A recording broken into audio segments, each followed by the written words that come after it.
दोस्तों नमस्कार, major tip signum channel में आपका स्वागत है। दोस्तों आज का विषय है कि रास्ते में अगर हमको पैसे पड़े मिलते हैं तो हम खुश हो जाते हैं और इसको लक्ष्मी जी का आशीर्वाद समझते हैं। दोस्तों कुछ लोग ऐसे होते हैं जो इसको आशीर्वाद समझते हैं और कुछ लोग ऐसे होते हैं जो इन पैसों को बहुत शुभ नहीं मानते हैं। दोस्तों दोनों में असमंजस की स्थिति रहती है। दोस्तों ऐसे पैसे मिलना जो होता है किसी अनचाही घटनाओं की ओर इशारा करता है।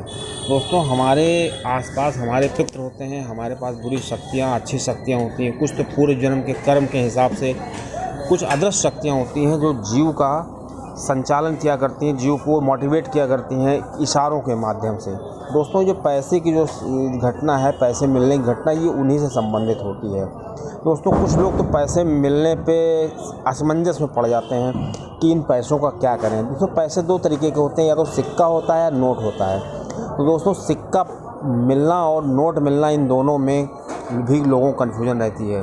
तो ज़्यादातर लोग क्या करते हैं, दोस्तों जब पैसे पड़े मिलते हैं तो इनको उठा लेते हैं और लक्ष्मी जी का आशीर्वाद देते हैं, समझते हैं कि ये श्री लक्ष्मी जी ने हमें दिया है।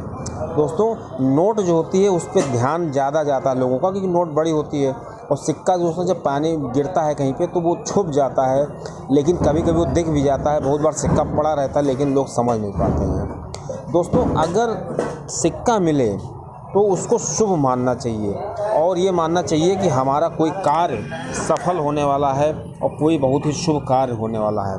दोस्तों सिक्का मिलना बहुत ही शुभ होता है, क्योंकि वो धातु होती है और धातु का संबंध सीधा लक्ष्मी जी से होता है। दोस्तों इसका आध्यात्मिक जुड़ाव भी होता है, इसको आध्यात्मिक दृष्टि भी देखा जा सकता है कि सिक्का मिलने पे मनुष्य को अच्छे संकेत मिलते हैं कि उसके जीवन में कुछ बदलाव होने वाला है, या जो अदृश्य शक्तियाँ हैं वो उसको कुछ चेंज करने को कह रही हैं अपनी लाइफ स्टाइल को। दोस्तों पैसे जो होते हैं, जो सिक्के होते हैं या जो कॉइन्स होते हैं, वो इसका प्रतीकात्मक अर्थ होता है शक्ति व मूल्यों से लिया जाता है। मतलब जो पावर होती है, क्योंकि दोस्तों जिसके पास पैसा होता है उसी के पास शक्ति होती है और पैसे से ही मूल्य निकाला जाता है। दोस्तों पैसों का संबंध शक्ति व मूल्यों से होता है। जिसके पास जितना पैसा होता है दोस्तों वो उतना ही शक्तिशाली होता है। दोस्तों ये इसमें कोई दो राय नहीं है कि पैसा श्री लक्ष्मी जी के आशीर्वाद से ही प्राप्त होता है। तो दोस्तों हमको लक्ष्मी जी को का आशीर्वाद समझना चाहिए और दोस्तों समझना चाहिए कि लक्ष्मी जी हमसे प्रसन्न है, तभी ऐसा कर रहे हैं। दोस्तों फेंग शुई और वास्तुशास्त्र में पैसों को केवल लेन देन का माध्यम ही नहीं माना जाता है, वो भाग्य से भी संबंध होता है कि हमारे अच्छे भाग्य हैं तभी हमारे साथ ऐसी घटना घटी है। दोस्तों वो बहुत खुशकिस्मत होता है जिसको पड़े हुए सिक्के मिलते हैं, और दोस्तों सिक्के मिलना बहुत ही शुभ होता है। दोस्तों इसका आध्यात्मिक अर्थ है कि आप कहीं ना कहीं से मूल्यवान हैं, मतलब शक्तियाँ देख रही हैं कि आपके अंदर कोई ना कोई प्रतिभा छुपी है और आप जो है कुछ अलग कर सकते हैं। इसीलिए आपको शक्तियाँ ये बताने की कोशिश कर रही हैं कि आप बहुत खुशकिस्मत हैं और आप कुछ अलग करिए। दोस्तों हो सकता है कि कभी कभी पितृ भी हमको संदेश देते हैं, क्योंकि पितृ हमारे आसपास रहते हैं। दोस्तों जब हम नहाते हैं, धोते हैं, खाते हैं, सोते हैं, यहाँ तक कि हम कुछ भी करते हैं तो पितरों की शक्तियाँ हमारे आसपास रहती हैं। दोस्तों तो पितृ हमारे सामने तो नहीं आ सकते, लेकिन वो चूँकि दोस्तों वो लक्ष्मी जी के दूत होते हैं, वो भगवान के दूत होते हैं दोस्तों, तो इसलिए वो इस तरह की घटनाएं करा करके हमारे जीवन को बदलना चाहते हैं, मोड़ना चाहते हैं। दोस्तों अगर हम किसी काम से बाहर जा रहे हों, ज़रूरी काम से, और अगर सिक्का पड़ा मिल जाए तो समझ लीजिए हमारा काम पूरा होगा और बहुत ही शुभ होगा। दोस्तों ऐसा भी होता है कि अगर हमको सिक्का पड़ा मिले कभी, तो ये समझ लीजिए कुछ दिन बाद हमको एक शुभ समाचार मिलने वाला है। दोस्तों धातु का होता है सिक्का, और धातु जो होता है माता लक्ष्मी जी का संकेत होता है। दोस्तों अदृश्य ताकतें भी, हम अगर सिक्का मिले तो हमें मानना चाहिए कि अदृश्य ताकतें जो होती हैं, जो हमें नहीं दिखती हैं, वो हमको कुछ संदेश देना चाहती हैं।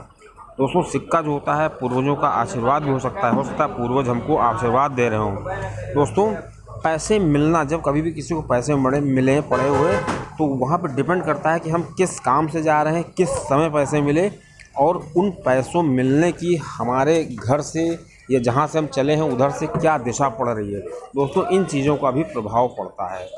दोस्तों सिक्का मिलने के बहाने हमें शुभ संकेत मिलते हैं कि हम जो है अपने कार्य के प्रति, अपने रुझान के प्रति, अपने उपलब्धियों के प्रति कितना निश्चिंत हैं। दोस्तों जिन सिक्कों में एक का अंक होता है वो हमारे आगे बढ़ने को इशारा करते हैं। जैसे दोस्तों किसी एक का सिक्का मिल जाए, 100 का सिक्का मिल जाए या जिस पे एक अंक लिखा हो, वो बहुत ही शुभ होता है।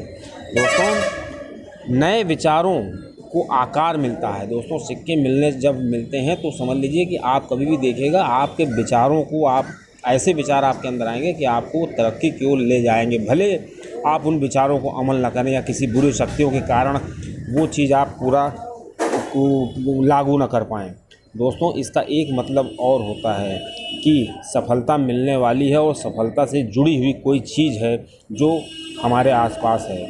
दोस्तों कोई बड़ी उपलब्धि हासिल हो सकती है, सफलता और धन आ सकता है। दोस्तों कभी कभी क्या होता है कि किसी की पदोन्नति हो जाती है सिक्का मिलने के बाद ही। दोस्तों ऐसा भी देखा गया है। दोस्तों कभी कभी कई नई जिम्मेदारियां, जिस पद पे हैं उस पे हमको नई जिम्मेदारियां दे दी जाती हैं। अप्रत्यक्ष रूप से देखा जाए तो हमको धन का लाभ होता है। दोस्तों व्यापार का विस्तार होता है। सिक्का मिलने से हमेशा आप देखिएगा तो व्यापार में विस्तार भी देखा गया है। दोस्तों व्यापार विस्तार के नए माध्यम खुल जाते हैं। जैसे हम कोई व्यापार डायरेक्ट कर रहे हैं, हो सकता है हम उस व्यापार को ऑनलाइन करने लगें, या हो सकता है कि हमको ज़्यादा नौकर रखने पड़े, हमें ज़्यादा ऑर्डर मिलने लगते हैं। दोस्तों सिक्का मिलने से क्या होता है, लौकिक दुनिया के संदेशों को दर्शाता है। जो लौकिक दुनिया है उसके जो संदेश हैं उनको दर्शाता है। दोस्तों अपने अंदर दुविधा को छोड़कर हम आगे बढ़ें और उन सिक्कों के जो संदेश हैं, सकारात्मक संदेश हैं, उनको समझने की कोशिश करें। दोस्तों सिक्का मिलना कोई एक मामूली घटना नहीं है। सिक्का बहुत ही सुनियोजित तरीके से हमारे जीवन में, हमारे रास्ते में आते हैं। दोस्तों इसको समझना चाहिए। दोस्तों अगर हमें सिक्का पड़ा मिले तो सबसे इम्पोर्टेंट चीज़ है उसको धोकर अपने पास रखें पहले, फिर उसकी पूजा करें। पूजा करने के बाद हम उस सिक्के को उस जगह पर रखें जहां पर हम बाकी धन अर्जित रखते हैं, जो धन हम अर्जित करते हैं। दोस्तों ये ध्यान रखें कि हमें इस पड़े हुए सिक्के को खर्च नहीं करना है, हमें इस सिक्के को अलग रखना है, धन में ही रखना है, अलग रखना है। और दोस्तों उसको लाल कपड़े में या पीले कपड़े में बांध कर रखिए जिससे कि वो सिक्का हमारे सिक्कों में न मिल जाए। तो दोस्तों अगर गलती से हमारा पड़ा हुआ सिक्का हमारी मेहनत की कमाई से मिल गया तो आप ये समझ लीजिए कि आपके जो कमाई के पैसे हैं वो किस तरह खर्च हो जाएंगे, किस तरह उड़ जाएंगे, ये आप सोच भी नहीं सकते। एकदम से नया खर्चा आएगा। जैसे पड़ा हुआ सिक्का मिला था उसी तरह आपकी जो मेहनत की कमाई है वो दोस्तों गायब हो जाएगी। ये ध्यान रखिए। दोस्तों जिसको सिक्का पड़ा मिलता है, जिसको कभी भी धन की कमी जीवन में नहीं होती है। दोस्तों हमें बहुत सावधानियां रखनी चाहिए। दोस्तों ये हमारे सिक्का जो पड़ा मिलता है वो अंतर्मन को प्रेरणा पर भरोसा करना होगा और सकारात्मक बदलाव हमारे जीवन में होंगे उन पे